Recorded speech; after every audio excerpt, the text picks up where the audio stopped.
Here's something that might just change the way you look at your phone forever. Did you know that more business is now done through the little glass rectangle in your pocket? The very same device you use to check the weather, message your friends and scroll through memes than through all the high street shops in Britain combined? That's right, the smartphone, once just a tool for calls and texts, has quietly become the most powerful marketplace in history, right at your fingertips. Imagine every bustling shop, every iconic storefront, every busy market stall across the UK. Now picture all of that commerce, all those transactions being outpaced by the silent, invisible flow of business happening on millions of phones every single day. It's a staggering thought, isn't it? The high street, once the beating heart of British commerce, now finds itself in the shadow of the digital revolution. It's almost unbelievable, but it's true. The world has shifted beneath our feet, and most of us didn't even notice. While we're busy scrolling through pictures of cats, sharing funny videos, or catching up on the latest news, a silent revolution has been taking place right under our noses. Our phones have become more than just entertainment devices. They're now the gateway to a global marketplace, connecting buyers and sellers from every corner of the world. With just a few taps, you can browse products, compare prices, and have almost anything delivered to your door, sometimes within hours. And while we're debating the correct way to make a cup of tea or laughing with friends over a video call, millions of people are quietly building businesses, launching side hustles and turning their passions into profits, all from the comfort of their own homes. This digital marketplace never sleeps. It's open 24 hours a day, 7 days a week, spanning continents and time zones. Whether it's the middle of the night in London or midday in Tokyo, someone somewhere is buying or selling something online. The world's biggest bazaar is always open for business. The internet has become the great equalizer, giving everyone from big brands to small startups, from seasoned entrepreneurs to complete beginners, a chance to reach customers far beyond their local high street. It's a colossal shift, and it's changing lives in ways we're only just beginning to understand. Think of it as a global night market, where the lights never go out and the stalls are always open. No matter where you are, you can join in. You can buy, you can sell, you can create something new and share it with the world. The real magic of this digital marketplace is that it's not just for the big players. It allows ordinary people, people with a dream, a skill, or a passion, to have a go. You don't need a fancy shopfront or a huge advertising budget. All you need is an idea, a bit of determination, and of course your phone. People like you and me are discovering new ways to earn a living, to express themselves, and to connect with others.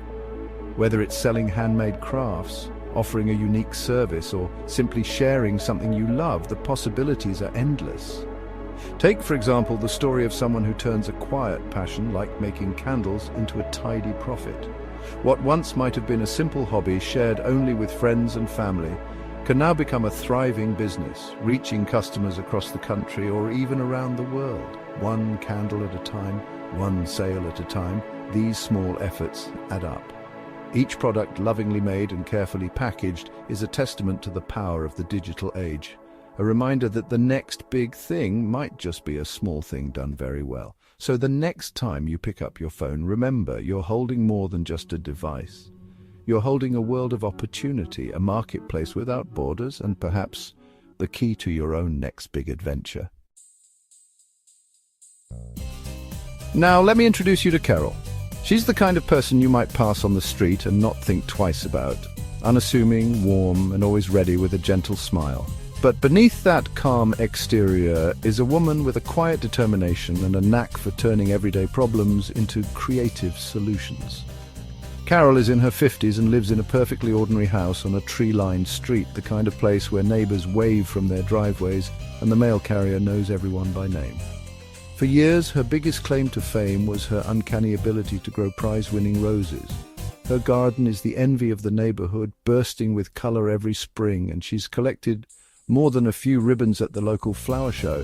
Friends and neighbors often stop by just to admire her blooms or ask for gardening tips. But Carol's journey into entrepreneurship didn't begin with a sudden flash of inspiration or a grand vision for a business empire. In fact, it was quite the opposite. There was no dramatic turning point, no lightning bolt moment. Instead, it started with a quiet afternoon at her kitchen table, a cup of tea in hand, and a simple, nagging thought. Why are the things I love so expensive? Carol has always loved scented candles, the way they fill a room with warmth and comfort, the way a single flickering flame can make a house feel like a home. But every time she wandered into a boutique or browsed the aisles of a fancy store, she was shocked by the price tags. The good candles, the ones with rich layered scents and beautiful jars, always seemed out of reach. She'd pick them up, inhale deeply, and then reluctantly set them back on the shelf, thinking, there must be a better way. That's when Carol's practical side kicked in. She thought, how hard can it be to make one myself? With her usual curiosity, she dove into research, watching videos, reading articles, and jotting down notes. Soon her kitchen was transformed into a makeshift workshop, with jars, wicks, and bags of wax crowding the counters. She experimented with different scents, colors, and containers, sometimes making a mess, but always learning something new. Her motivation was simple. She wanted to create something beautiful and useful, something that brought her joy without breaking the bank. Each candle she made was a little better than the last, and soon her shelves were lined with her creations. Lavender for relaxation, citrus for energy, vanilla for comfort. She found herself looking forward to the process, losing track of time as she mixed fragrances and poured wax, delighted by the small victories and the soothing ritual of crafting by hand.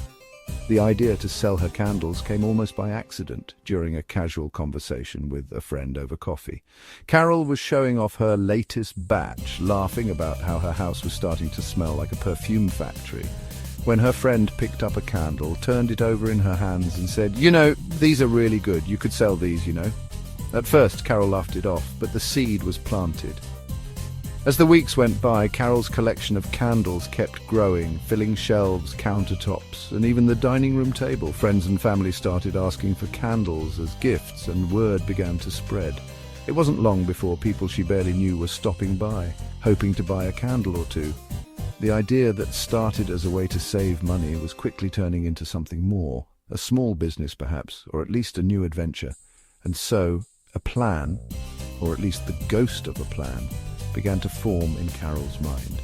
She started jotting down ideas in a notebook, sketching out labels, and thinking about what it would take to turn her hobby into something bigger. It wasn't a perfect plan, and it certainly wasn't set in stone, but it was a start. For Carol, that was enough to take the next step. Carol's kitchen was transformed into a veritable laboratory, a place where creativity and chaos mingled in equal measure. The familiar hum of the refrigerator was now joined by the clinking of glass jars, the gentle bubbling of melting wax, and the aromatic swirl of essential oils.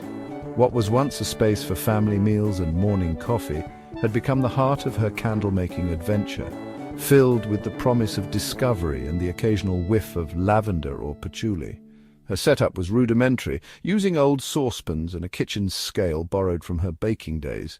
She didn't have fancy equipment or specialized tools, just a collection of well-worn pots, a few wooden spoons, and a determination to make something beautiful from the ordinary. The kitchen counter, usually reserved for chopping vegetables, was now crowded with bags of soy wax, wicks of varying thickness, and a rainbow of essential oil bottles, each promising a different mood or memory.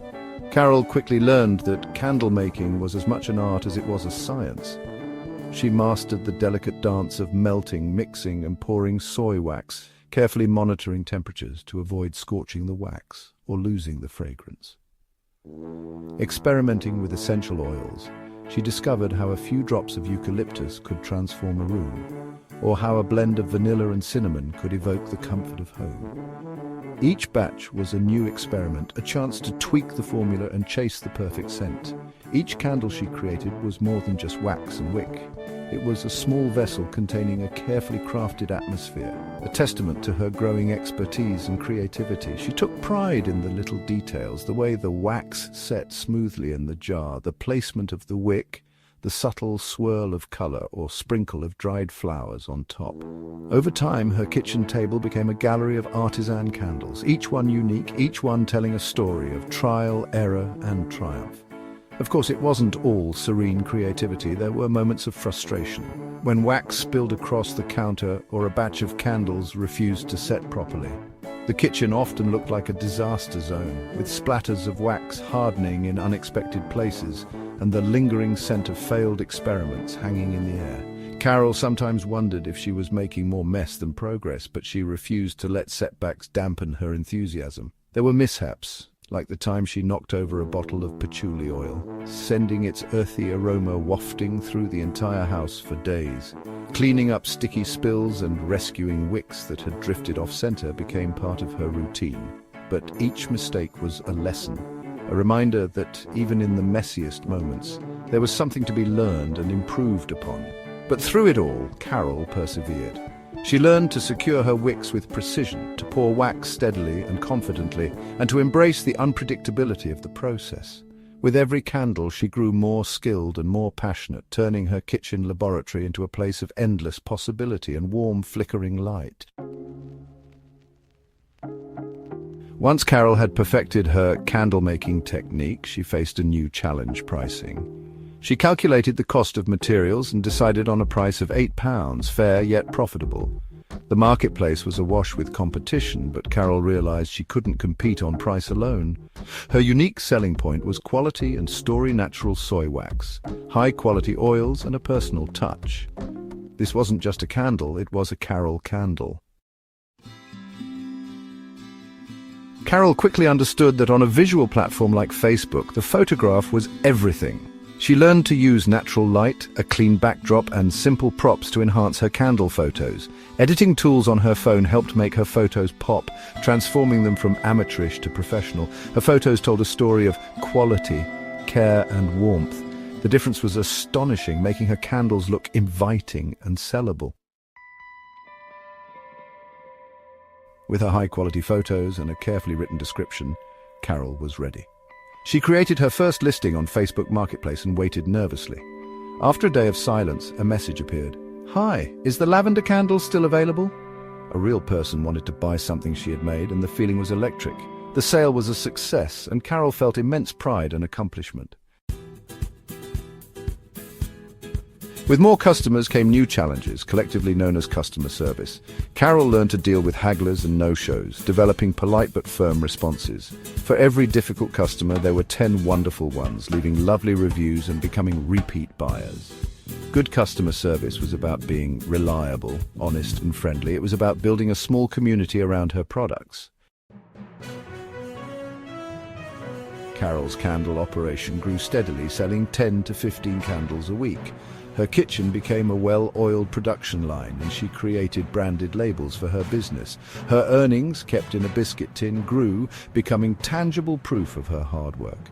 The milestone of earning over £1,000 was about validation, not just money. It was a testament to her achievement and the power of a good idea. Carol's story is a reminder that you don't need a fancy business degree to create something successful. Her journey shows that the modern world offers incredible possibilities for those willing to learn. Carol's success was about recognizing the value in what she did and sharing it with the world. It's a story of the quiet triumph of the individual and the joy of making something with your own hands. If you've enjoyed this tale, there are many more adventures to be shared.